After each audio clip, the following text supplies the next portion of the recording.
வணக்கம். Welcome to கதை திரட்டு audio books. இந்த வீடியோவில் நம்ம என்ன கதை கேட்க போகிறோம்னா, நாரில் இணையாத மலர் சிறுகதை. நம்ம சேனலை இது வரைக்கும் சப்ஸ்கிரைப் பண்ணாதவங்க சப்ஸ்கிரைப் பண்ணுங்க. பக்கத்தில் இருக்கிற பெல் ஐக்கானை கிளிக் பண்ணி ஆல்ங்கிற ஆப்ஷனை ப்ரெஸ் பண்ணுங்க. ஸோ தட் நான் போடுற கதைகளை உடனுக்குடனே நீங்கள் கேட்கலாம். வாங்க கதைக்குள்ளே போகலாம். பேருக்கும் புகழுக்கும் பேராசைப்படவில்லை. பிரபல பாடகியின் குரல் இரவின் அமைதியை கிழித்து கொண்டு மனமோகனமாக ஒலித்தது. மனதை சுண்டி இழுக்கும் இனிமை, நாதநயத்தின் தூய்மையை அளவிட முடியாத பேரின்ப லயிப்பு. ஒற்றை கட்டிலில் விரித்த படுக்கையின் மேல் அமர்ந்து கொண்டு தன் வகுப்பு மாணவிகளின் கட்டுரை நோட்டுகளை திருத்தி கொண்டிருந்த சுமதி தன்னை அறியாமல் தாளமிட்டாள். மணிமணியான கையெழுத்தில் சந்தமாக எழுதிய நோட்டு அனுவினுடையது. புத்திசாலியான மாணவி அனுவை அவளுக்கு மிகவும் பிடிக்கும். கட்டுரையை படித்துவிட்டு அதன் அடியில் குட் போட்டாள். வகுப்பில் அனு முதலாவதாக வரக்கூடிய மாணவி. உம்மை இதய வனத்தில் அன்றே தேடவில்லை ஐயா. இந்த இடத்தில் சுமதியின் இதயம் நின்று இயங்கியது. வானொலியில் பாடகியின் பாடல் முடியவும் அவள் திருத்தி அறையின் ஓரத்தில் உள்ள மேஜை மீது வைத்துவிட்டு விளக்கை அணைத்தாள். உறக்கம் வரவில்லை. என்றோ கண்ட கனவுகள் நிறைவேறாமல் போனதால் நீரூற்று இல்லாத பூமியின் வறட்சியாக மனம் காய்ந்து மரத்து போய்விட்டிருந்தது. தனி மரம் தோப்பாகாது என்பது போல் அவள் ஒருத்தியாக நின்றுவிட்ட தனிமை. ஆசைகளை பகிர்ந்து கொள்ள அவளுக்கு கூட்டாளி இல்லை. கண்களை கட்டிவிட்டாற்போல் இதயத்திலேயே தேடிக்கொண்டிருக்க வேண்டியதுதான். ஜன்னலில் நின்று பார்த்த பொழுது எதிர்ப்புறம் உள்ள ரவியின் அறையில் இன்னும் விளக்கு அணையவில்லை. ரவியின் குரலோடு சுமனின் சிரிப்பும் கலந்து ஒலித்தது. அவர்களின் ரசனைக்கேற்றாற்போல காதல் கனிந்த வரிகளை ஒலிக்கும் ஹிந்தி ராகம் டேப்பில் ஒலித்தது. சுமதியின் நெஞ்சில் ஒரு வலி கண்டது. ரவி அவள் தம்பிதான். பரமேஸ்வரன் அவளுடைய அண்ணன்.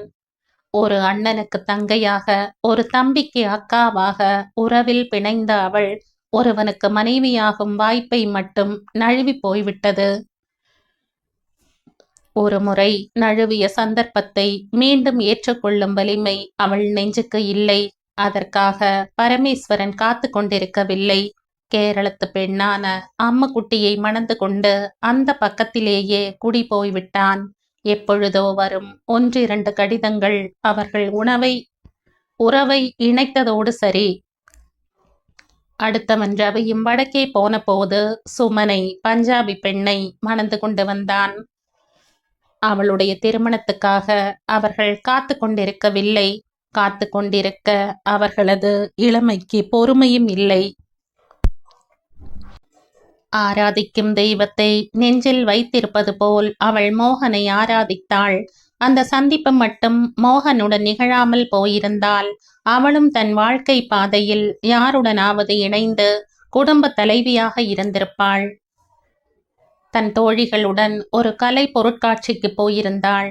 ஒவ்வொரு படமாக மோகன் விளக்க நீண்ட ஹாலில் அவர்கள் நடந்தார்கள். வண்ண வண்ணமாக தெரித்து விழுந்து மலர் கொத்துக்களைப் போல் கலை விருந்துகள். ஓரத்தில் துணிகளுக்குரிய டிசைன்கள், உடலுக்குரியதாக, பார்டருக்குரியதாக என்று வண்ண வண்ணமாக காகிதத்தில் வரைந்தது என்று தெரியாமல் துணியைப் போல நம்ப வைத்தன. சளசளவென்ற பேச்சின் நடுவே தங்களுக்கு விளக்கி கொண்டு வரும் மோகனின் சித்திரங்கள் தாம் முதல் பரிசை பெற்றிருக்கின்றன என்பதை அறிந்த பொழுது சுமதிக்கு அவன் மேல், அவன் வரைந்த படங்களின் மேல், அவன் பேச்சில் தொனித்த கனிவான குரலின் மேல் தனியான சுவாரஸ்யம் எழுந்தது. பாராட்டு என்று முன்னால் வந்து கூறினாள் சுமதி. இருளில் சுடர்விடும் மத்தாப்பின் ஒளியாக அவன் பார்வை அவள் மேல் நிலைத்தது. மேடம், நீங்க உடுத்தியிருக்கிற பட்டுப்புடவையின் கரை கூட என் சித்திரங்களில் இருந்து எடுத்த பாணிதான் என்று கூறி குறும்பாக சிரித்தான் மோகன். அந்த பேச்சே ஒரு உருவாகி தன்னை ஸ்பரிசிப்பது போல ஒரு கிளர்ச்சி கிளர்ந்தது மனதில். அவளுடைய லயிப்பு அவனுடைய ஓவியத்தின் மீதா, அவன் மீதா? பாராட்டுதலாக மிளிர்ந்த சொற்களுக்கு பொருள் இருப்பதாக இருவருமே உணர்ந்தார்கள். ஒரு பத்திரிகைக்காக வரைந்த கதாநாயகியின் சாயல் தன்னை போலவே இருப்பதை அவள் உணர்ந்து அவனை கேட்டபோது அவர்களது உள்ளத்திரை மெல்ல நகர்ந்தது. அவளுக்காக கவலைப்பட அம்மா மட்டுமே இருந்தாள். எப்பொழுதும் கல்யாணத்தை பற்றியே புராணமாக பேசிக் கொண்டிருந்த காரணத்தை முன்னிட்டு சுமதி மோகனை பற்றி கூறினாள். அம்மா கல்யாண ஏற்பாட்டை துவங்க அவசரப்பட்டாள். மோகன், அம்மா எனக்கு கல்யாணம் செய்ய வேண்டும் என்று அவசரப்படுகிறாள். உங்களை பற்றி சொல்லிவிட்டேன். காலால் பறித்த குழிகளின் மீது அலைகள் புரட்டிய மண் சரிவை ரசித்து கொண்டிருந்த மோகன் அவளை திரும்பி பார்த்தான். நீயும் ஆசைப்படுகிறாய் என்று சொல்லு என்றபடி அவள் இடையை பற்றி தன் பக்கம் இழுத்தான். இறக்கை பெற்ற குஞ்சுகள் பறக்க துடிப்பது இயற்கைத்தானே. கண்ணின் எமைகள் துடித்தன. இப்படி இரு பொருள் படும்படியான பேச்சுகள் மனதை இணைக்க இருவரும் கடற்கரை, பூங்கா, சினிமா என்றெல்லாம் ஜோடியாக சுற்றியதுண்டு. சுமைகள் இல்லாத சுதந்திர வானம், எல்லை இல்லாத அண்டவெளியில் யாரோ அவர்களை வரவேற்க காத்திருப்பது போல் பிரம்மை கூடிய மகிழ்ச்சி. இவையெல்லாம் பின்னால் ஏற்பட போகும் உறவுக்கு நம்பிக்கையான ஆணிவேர்தான் என்றுதான் சுமதி நினைத்தாள். ஆனால் சில நாட்கள் தொடர்ந்து அவனை சந்திக்க இயலாமல் போனதும் அவள் மனம் தளர்ந்து போனாள். அவளை தேடி ஒரு நாள் வரும்பொழுது அவன் தன் கையில் ஒரு கல்யாண பத்திரிகையுடன் வந்தான்.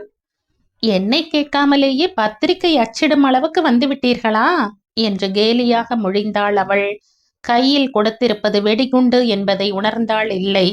மகிழ்ச்சியின் உணர்வு கன்னத்தை பூரிக்க வைக்க வெண்பற்கள் முல்லையாக பூத்தன. வருந்துகிறேன் சுமதி, என் வார்த்தையை என்னால் காப்பாற்ற முடியவில்லை. அவன் தடுமாறினான். ஒற்றை விரலில் பத்திரிகையை சுட்டி காட்டினான். மணமகன் அவன்தான், மணமகள்தான் வேறு. வெடிகுண்டு வெடித்து விட்டது. அவள் ஏன் வெந்து சாகவில்லை? என் அப்பாவுக்காக நான் நிர்பந்தமாக செய்து கொள்ள வேண்டிய கல்யாணம் சுமதி, என்னை மன்னித்து விடு. அவனுடன் ஹோட்டலில் உட்கார்ந்து உண்ட இனிப்பு துண்டுகளோ, ஒரே கிண்ணத்தில் 2 உறிஞ்சு குழலை வைத்து உறிஞ்சி குடித்த பழ ரசங்களோ அவளுக்காக வாதாட வரவில்லை. என் மடியில் தானே புரண்டீர்கள் என்று கடற்கரை மணல்வெளி கதறிக்கொண்டு வரவில்லை. மிஸ்டர் மோகன், கட்டாயமோ இல்லையோ கல்யாணம்தானே. உங்கள் மனைவி நம்பும் வகையிலாவது நடந்து கொள்ளுங்கள். நான் எதற்காக உங்களை இனிமேல் நம்ப வேண்டும்? அவள் விடுவென்று வந்து விட்டாள். காலையில் அவள் கண் விழித்த போது நன்றாக பொழுது புலர்ந்திருந்தது. நினைவுகள் தந்த சுமையில் உறக்கமில்லாமல் நீண்ட நேரம் கண் விழித்த காரணத்தால் கண்கள் நெருப்பாக எரிந்தன. பள்ளிக்கு போக வேண்டும் என்ற நினைவு அவசரத்தை உணர்த்த வேலைகளை முடிக்கலானாள். பொன் ஏட்டில் கொத்துமல்லி தழைகளின் பசுமை மின்ன பொங்கிய ரசம், உருளைக்கிழங்கின் சிவந்த வண்ண எண்ணெயில் பொரியல், வெங்காய சாம்பார் வீடு பூராவும் மணத்தன. சமையலறையின் நிலைப்படியில் ரவியின் உருவம் வெளிச்சத்தை அடைத்தது. 2 ஆண்டுகளில் ரவி தொந்தியும் தொப்பையுமாக நன்றாக பருத்துத்தான் விட்டான். Good morning Ravi. Good morning. நாங்க வெளியில போவதால் சாப்பாடு எங்களுக்கு வெளியில். இதை அவன் முன்னாடியே சொல்லி இருந்தால் தன் ஒருத்திக்காக இப்படி மணக்க சமைத்திருக்க மாட்டாள். ஒரே வீட்டில் உறவின் நெருக்கத்தில் இருந்தாலும் நண்பர்களாக பழகும் வரையில் எந்த கசப்பும் வராது என்பதை உணர்ந்திருந்த சுமதி தனக்கென்று ஒரு அளவு கோட்டை வரைந்து கொண்டிருந்த காரணத்தால் எதுவும் கேட்கவில்லை. ரவியின் தோள் அருகில் சுமனின் முகம் பூத்தது. அவனை நகர்த்தியபடி உள்ளே நுழைந்த சுமன் வெகு சுவாதீனமாக அவள் அருகே வந்து நின்று கொண்டாள். தீதி, ஆலு சப்ஜி. ஒரு மறுத்த உருளைக்கிழங்கு அவள் வாயினுள் சென்றது. தொண்டையை அடைக்க பகுத் அச்சா ஹை தீதி என்று தன் பாராட்டை தெரிவித்தாள். அவர் கொயி பி ஆலு சாகியே லேலோ என்ற சுமதி சிறிய தட்டில் பொரியலை வைத்து நீட்டினாள். ஸ்கூட்டரின் சப்தம் இருவரும் போய்விட்டதை உணர்த்திற்று. அவளுக்கு அவர்கள் பேயிங் கெஸ்டா, அவர்களுக்கு பேயிங் கெஸ்டா என்று புரியாத உறவு கலந்த குடும்பம். அவளுக்கு சாப்பிட பிடிக்கவில்லை. அப்படியே மூடி வைத்துவிட்டு தன்னை அலங்கரித்து கொண்டு கிளம்பினாள். ஒரே வீட்டில் இருந்தும் தன்னையும் சுமனையும் பற்றி மட்டுமே நினைத்தான் ரவி. பிரிந்து போய்விட்டான் அண்ணன் பரமேஸ்வரன். உறுதி என்று நினைத்து பிடித்த அவள் கரத்தை உதறிவிட்டு போனான் மோகன். பற்று இல்லாமல் குமைந்தாள் அவள். இந்த வேதனையே அம்மாவை உருக்குலைத்தது. அதுவே மரணப்படுக்கையாயிற்று. எனக்கு பிறகு உனக்கு யார் இருக்கிறார்கள்? நான் உயிரோடு இருக்கும்போதே உன் கூட பிறந்தவர்கள் கவனிக்கவில்லையே சுமதி. நீ கண்டிப்பாக கல்யாணம் பண்ணிக்கொள்ளம்மா என்று கதறினாள் அம்மா. எனக்கு எந்த விதமான விரக்தியும் இல்லை அம்மா. ஏமாற்றத்தினால் பட்ட ரணம் ஆறவில்லை. வாடின பூ நாரில் இணையாது, காம்பு இல்லாத நல்ல பூ நாரில் இணையாது. இரண்டுக்கும் என்னம்மா வித்தியாசம்? அம்மா நடுங்கும் கரத்தால் மகளின் கரத்தை பற்றி கொண்டாள். நீ நீ என்ன சொல்கிறாய்? நீ புது பூதானம்மா. வாடிய பூவோ காம்பு அறுபட்ட பூவோ இல்லையம்மா. அழுதாள் சுமதி. அந்த அழுகையே தொடர்ந்து அம்மாவின் மறைவுக்கும் சேர்ந்ததாயிற்று. ஆனால் ஏன் இன்று அம்மாவின் நினைவு வர வேண்டும்? அவளுடன் பேசிய பேச்சுக்கள் ஏன் உறுத்த வேண்டும்? Good morning miss. சிட்டுகளாய் பறந்து கை கொட்டும் நர்சரி மழலை குருத்துகள்தாம் அவளை சுற்றி ரீங்காரமிட்டன. அவள் வேலை பார்க்கும் ஹையர் செகண்டரி பள்ளியின் முன்பக்கம்தான் அந்த நர்சரி வகுப்புகள் இணைந்திருந்தன. மரத்தடியில் குவிந்து விளையாடும் அவர்களின் ஈர்ப்பில் தன்னை இழந்து கன்னத்தில் தட்டிவிட்டு செல்வாள். அத்துணை பேர்களிலும் அவளை அதிகம் கவர்ந்தவள் மீரா. நர்சரி சிறுமிதான் அவள். அவர்களை கடந்து சென்ற பிறகும் சிறிது தூரம் தொடர்ந்து ஓடி வரும் மீரா. நின்று பேசும் சமயங்களில் அவளுடைய முன் கையை தொட்டு புடவையின் வழுவழுப்பில் பிரமித்து உரிமை கொண்டாடுவாள். குழந்தையின் பால் சதை கொழுவிய கன்னத்து செழிப்பில் அங்கும் இங்கும் அலை பாயும் திராட்சை கண்களின் மருட்சியில் சில சமயம் தன்னை இழந்து விடுவாள். தனக்கும் மோகனுக்கும் மனமாகி இருந்தால் தங்களுக்கு இப்படி ஒரு அழகு செல்வம் குழந்தையாக பிறந்திருக்கும். அவள் கையை பற்றி கொண்டு குதித்தபடி பள்ளிக்கு ஓடி வரும். எண்ணங்கள் வளர்ந்தால் களைகள் மனதில் மண்டும் என்பதால் பர்த்டே என்று தன் வகுப்பு குழந்தைகள் கொடுத்த டாஃபியை கை பையில் இருந்து எடுத்து கொடுத்து மீராவை அனுப்பிவிடுவாள். ஆஜர் புத்தகத்தில் கையெழுத்திட பேனாவை தேடிய போதுதான் மடிந்து பையில் கிடந்த அந்த கல்யாண பத்திரிகையை பார்த்தாள். ஓ, நாளைக்கு நளினாவுக்கு கல்யாணம் அல்லவா? நளினா அவளுடன் வேலை பார்க்கும் சக டீச்சர். மாலையில் ஏதாவது பரிசு வாங்கி போக வேண்டும் என்று நினைத்து கொண்டாள். கடையில் நுழைந்ததும் எதை வாங்குவதென்றே தெரியவில்லை. எதை பார்த்தாலும் நளினாவிடம் இது இருக்குமோ என்ற சந்தேகம், அல்லது கொடுக்கும் பொழுது கணிசமாக இராதோ என்ற தாழ்வு உணர்வுகள். இத கொஞ்சம் எடுப்பா. காதலர்கள் இணைந்தாற் போல துணியில் வரைந்த ஓவியம் வரவேற்பறையில் மாட்டினால் எடுப்பாக கவர்ச்சியாக இருக்கும். கண்ணாடி மேஜை மேல் கடைக்காரன் விரித்து போட்டுவிட்டு போய்விட்டான். அந்த காதலியின் முகம் அவளை போலவே காதோர சுருள்கள் அசைய, கண்கள் வண்டுகளாக பறக்க, சிவந்த இதழ்கள் சற்று மடிந்தாற் போல, கைகள் நடுங்க அடியில் இட்டிருந்த பெயரை பார்த்தாள். மோகன். கோணலாக இடம் பெயர்ந்து நின்ற எழுத்துக்கள். அவளை அவன் மறக்கவில்லையா? எதற்காக இந்த நினைவு சுவடுகள் அவனிடம் இன்னும் தங்கி இருக்க வேண்டும்? மடித்து போட்டாள் அவள். இது வேண்டாம்பா. அந்த காஃபி பெர்குலேட்டரையே கொடு, உபயோகமாகவாவது இருக்கும். பணத்தை கொடுத்துவிட்டு அழகாக பேக் செய்த அந்த பெர்குலேட்டரை எடுத்து கொண்டு வெளியேறினாள். நான் வரைந்த படத்தை ஒதுக்கினால் என்னை ஒதுக்கியது போல் பொருளா சுமதி? கணீர் என்று மணி அடிப்பது போல் அவளை ஒட்டி வந்து நின்ற ஸ்கூட்டரில் இருந்த மோகன் குறுஞ்சிரிப்புடன் கேட்டான். என்னை போல் மறைந்திருப்பதனால் நான் இன்னும் உங்கள் மனதில் தங்கி இருக்கிறேன் என்று அர்த்தமா மோகன் என்று பட்டென்று கேட்டாள் சுமதி. அவன் கையில் அழகான பொம்மை. அதை வாங்கும் போதே தன்னை அவன் கவனித்திருக்க வேண்டும் என்பதை யூகித்து கொண்டாள். வாங்கிய பொம்மை அவனுக்கு குழந்தை இருக்கிறது என்பதை உணர்த்தியதால் நெஞ்சில் மூண்ட வலி நிற்கவே இல்லை. என்றைக்கும் என் கற்பனையின் வடிவம் நீதான். போதும் இந்த பேச்சுக்கள். வாழ்க்கைக்கு ஒரு உருவமும் கற்பனைக்கு ஒரு நாயகியும் தனித்தனியாக உங்களுக்கு தேவையா? இப்படி சொல்ல வெட்கமாக இல்லை? உங்கள் வாழ்க்கையில் எனக்கு இடம் இல்லாத போது உங்களை விரும்பவோ புறக்கணிக்கவோ நான் யார்? இந்த கேள்வி அவனை சங்கடத்தில் ஆழ்த்தியது. சுமதி, நண்பனாக மதித்து என்னுடன் காஃபி குடிக்க வர முடியுமா? தாழ்ந்த குரலில் கேட்டான் அவன். உங்கள் கற்பனைக்கு நான் வடிவமாக இருக்கலாம். ஆனால் என் மனதில் நான் வரைந்த உங்கள் ஓவியத்தை கருப்பு திரையிட்டு மறைத்து விட்டீர்கள். அந்த திரையை விலக்க வேண்டிய அவசியம் எனக்கில்லை. புதுப்பிக்கும்படி நான் கேட்கவில்லையே. என்னுடைய வார்த்தைகளை கவனி. நண்பனாக மதி என்று கேட்டேன். உனக்கு சம்மதம் இல்லாவிட்டால் வேண்டாம், விட்டுவிடு. நான் வரட்டுமா என்ற மோகன் ஸ்கூட்டரை உதைத்தான். அவள் அவன் முகத்தை கவனித்தாள். ஷவரம் செய்து கொண்டு பல நாட்களாகி விட்டிருக்க வேண்டும். கண்கள் சற்று உள்ளடங்கி போய் கருவளையம் இட்டிருந்தன. அவனுக்கு என்ன நேர்ந்தது என்ற கேள்வி நெஞ்சை அடைத்தது. ஷவரம் செய்து கொள்ளாதது கூட ஒரு நாகரீகமாக இருக்கலாம். இளந்துறவி போல் தனி தேஜஸ் தருவதை உணர்ந்தாள். புறப்பட்ட வேகத்தில் பொம்மை கீழே விழுந்தது. அவன் திரும்பி பார்க்கவில்லை. மோகன், மோகன் என்ற அழைப்பை அவன் ஏற்றுக்கொள்ளவில்லை. பொம்மையை அவள் எடுத்துக்கொண்டாள். இந்த பொம்மையை விட்டெறிவது போல் தன்னையும் ஒரு நாள் விட்டெறிந்து விட்டு போனவன்தானே இவன். பாசி மணிகளாலும் ஜிலு ஜிலுத்த துணியாலும் அலங்கரிக்கப்பட்டிருந்த பெண் பொம்மை அது. ஒரு எழுச்சி அலை எழும்பியது. இந்த பொம்மையை மீராவுக்கு கொடுத்தால் என்ன? அவன் ஏன் அவளை சந்தித்தான்? ஆறாத ரணத்தில் மீண்டும் தவறி பட்டுவிட்ட எரிச்சல். அவனுக்கு தன் அன்பை பாய்ச்சி கொள்ள இலக்காக மனைவி இருக்கிறாள். ஆனால் அவளை சுற்றி படர்ந்திருப்பது முள்வேலிதான். தனக்கு இன்னும் மனமாகாத காரணத்தால் தான் தன்னை சுற்றி வருகிறானா? அவளுக்காக அவன் தன் தந்தையிடம் வாதாடவில்லை.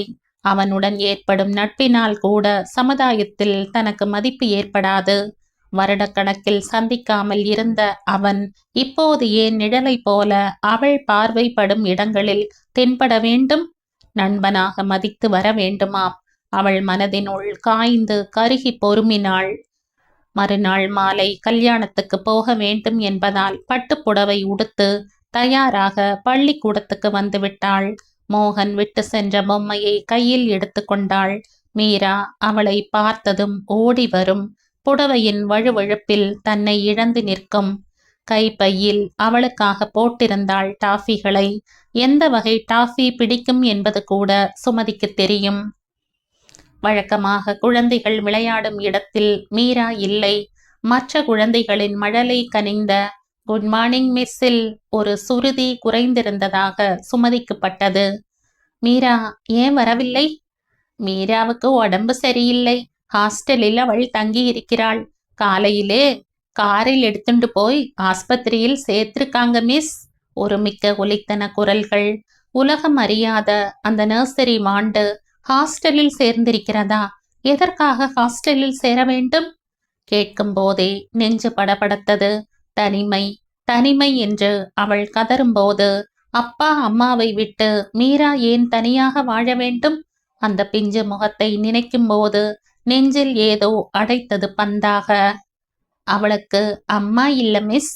தனியா அப்பாவால கவனித்து கொள்ள முடியாதுன்னு ஹாஸ்டல்ல சேர்த்துட்டாங்க மிஸ். அன்று மாலை அவள் நளினாவின் கல்யாணத்துக்கு போகவில்லை. அவள் மீராவை தேடிக்கொண்டு மருத்துவமனைக்கு போன போது பிடுங்கி போட்ட கொடியாக படுத்து கிடந்தாள் குழந்தை. மீரா, மீரா கண்ணு, இங்க பாரு, உன் மிஸ் வந்திருக்க. கையில் பிடித்திருந்த பொம்மையை கட்டிலில் அவள் அருகே வைக்கும்போது பழங்கள், உணவுப் பொருள்கள் வைக்கும் சிறிய கபோர்டின் மேல் பார்வை பதிந்தது. மின்சார கம்பி தாக்கியது போல் ஒரு அதிர்ச்சி.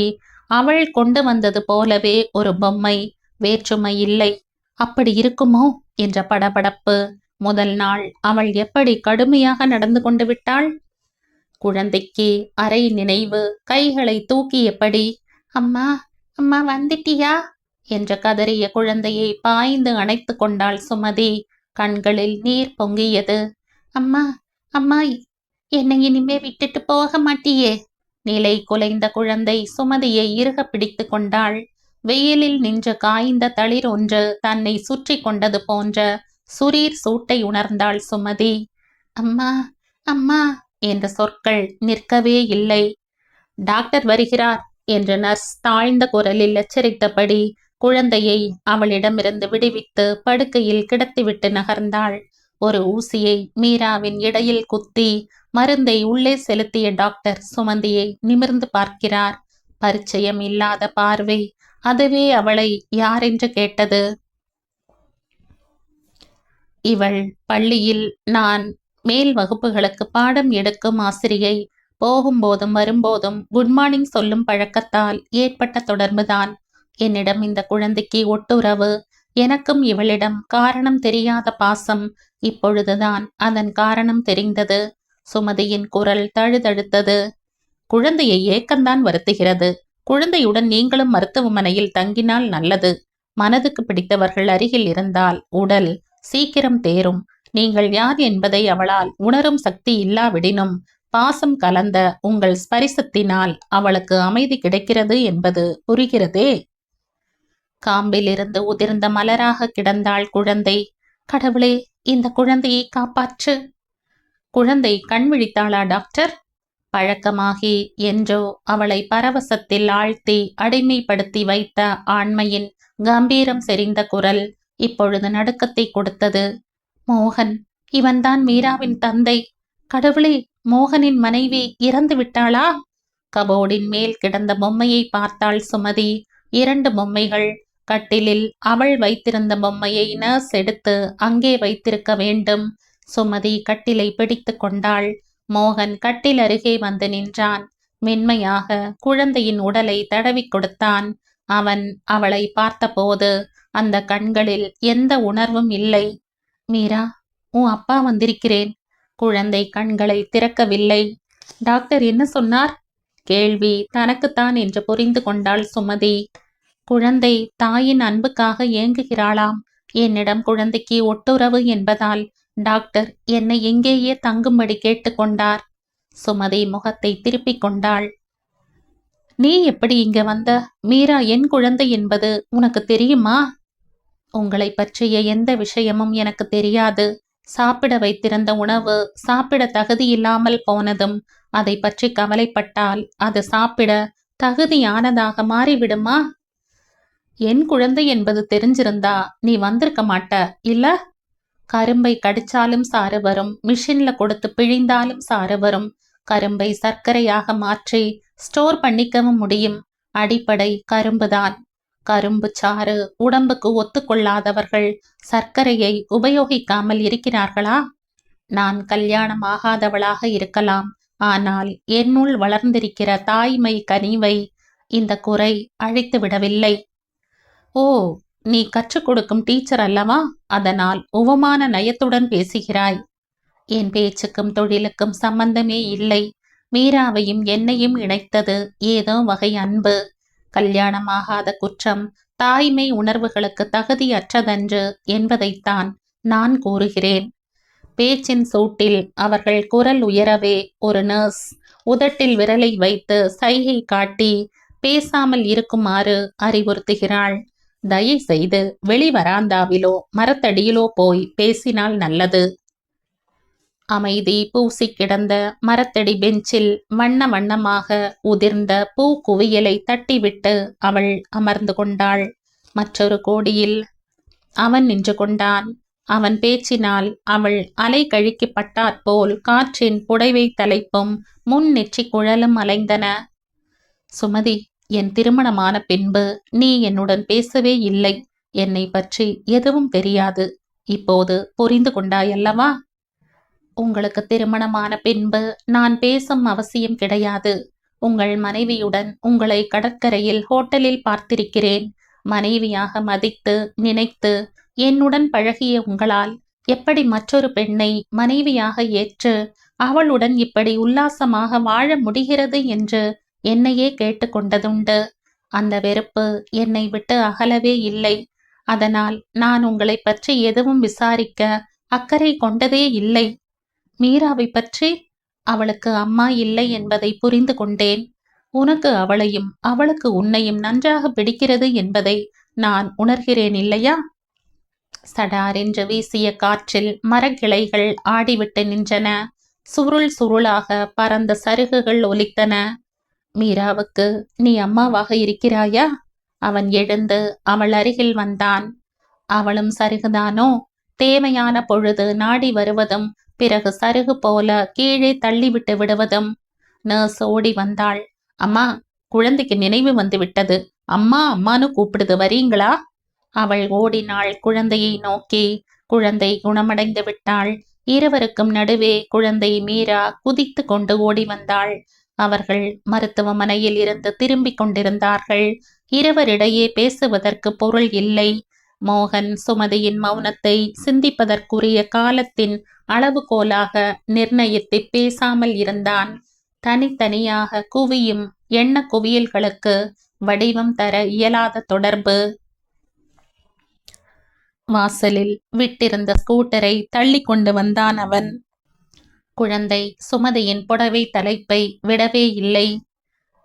மீரா, நீ திரும்ப ஹாஸ்டலுக்கு போகிறாயா? என்னுடன் தங்கப் போகிறாயா? மீராவின் துருதுருத்த கண்கள் சிரித்தன. நான் உங்க கூடத்தான் இருப்பேன். எனக்கு ஹாஸ்டல் வேண்டாம். அம்மா, நீங்க தான் வேணும். மீரா அவளிடம் நெருங்கி ஒட்டி கொண்டாள். குழந்தையே சொல்லிவிட்டாள். இன்னும் என்ன சிந்தனை சுமதி? துணிவாக மோகன் அவள் அருகில் வந்து கேட்கிறான். கன்னி பருவத்தின் முறுக்குகள் கட்டவிழ்ந்து துள்ளி திரியும் கனவுகள். தன்னை, தன் உணர்வுகளை புரிந்து கொண்டு தன்னையே திரும்பி பார்த்து கொண்ட போதே அந்த நினைவில் கீறலாக மோகனின் உருவம் பதிந்து விட்டது. அதே எண்ணத்தில் வளர்ந்து விட்டது ஆழப்பெருக்கு. அதில் மூழ்கி திளைத்தவள் அவனை விட்டுவிட்டாள். அவளது நெஞ்சத்தரையில் அவன் மீண்டும் நடக்கும் அதிர்வுகள் கேட்டன. அவற்றில் காதலை அவளால் வைக்க முடியவில்லை. இது அன்பை யாசிக்கும் பித்தனின் கேவல் கலந்த அவல ஒலி. அவள் காதை பொத்திக் கொண்டாள்.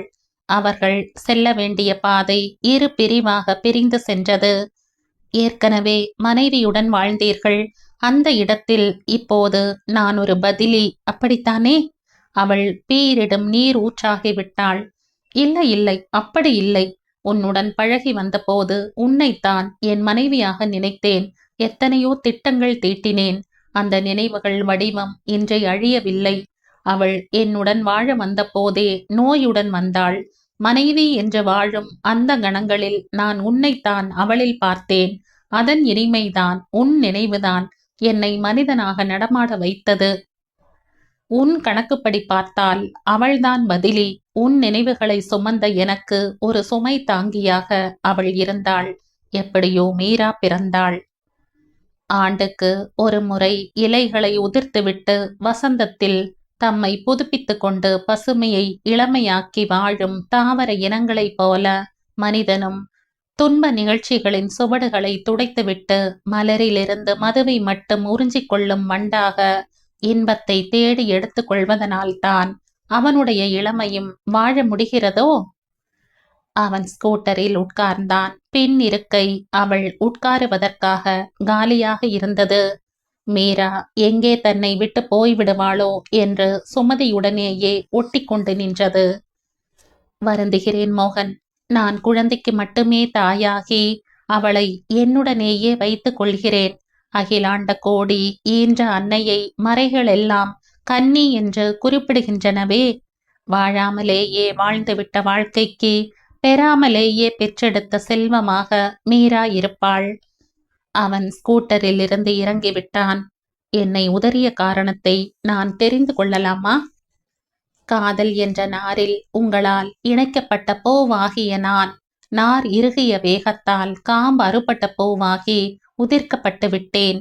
இதழ்கள் நன்றாக இருந்தாலும் அந்த மலரை மீண்டும் நாரில் வைத்து இணைத்து சரத்தில் சேர்க்க முடியாது. தூரத்தில் வரும் டாக்ஸியை நிறுத்திய சுமதி மீராவுடன் ஏறிக்கொண்டாள். உங்கள் குழந்தைக்காக எப்போது வேண்டுமானாலும் நீங்கள் வரலாம். ஸ்கூட்டரும் டாக்ஸியும் வெவ்வேறு திசைகளில் ஓடின. இதுதான் விதியின் கையெழுத்தோ?